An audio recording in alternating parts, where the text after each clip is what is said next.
Hey, Michael Carr, Simplifymyretirement.life. Thanks for stopping by. License 2630482. Please see my disclaimer video. I just located something that I covered last year on WJJQ with Jeff in the Morning and want to tie it to something that just happened yesterday. July 23rd, 2025, stock valuations have reached line of death, similar to the dot-com bubble top based company called Smead Capital. But stocks have hit a line of death last reached during the peak of the dot-com bubble. He's with Smead Capital.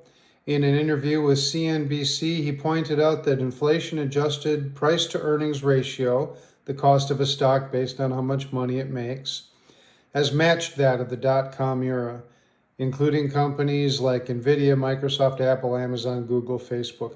Why is that important? Because those are held in everybody's 401ks. They're held in one way or another in mutual funds and ETFs. The 7 biggest companies in the world are always going to be featured in any group instrument, mutual fund, ETF, 401ks, anything like that. And they're saying that the trillions of dollars that are out there, or billions of dollars that are out there in 401ks, are currently holding on to overpriced assets. Assets that are similarly priced before the 2002 slam, which took NASDAQ down over 70 and the S&P down about 50%.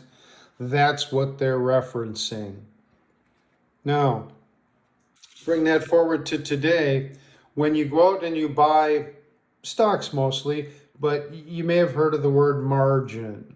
Just like buying a house, you put $100,000 down and you can buy a $500,000 house, 20% down. The rest of it you can call a loan from the bank, or you can call it a loan from a stockbroker, which is called margin. That has interest charged on it. So what I found yesterday just blew my mind. This is from FINRA, the major financial industry regulatory authority. Total margin debt, the money investors borrow directly from brokerages to buy more shares, skyrocketed 53.7% year over year. Investors are so heavily leveraged that the market's net credit balance, all right, the investor cash minus the margin debt, hit a record negative $991 billion.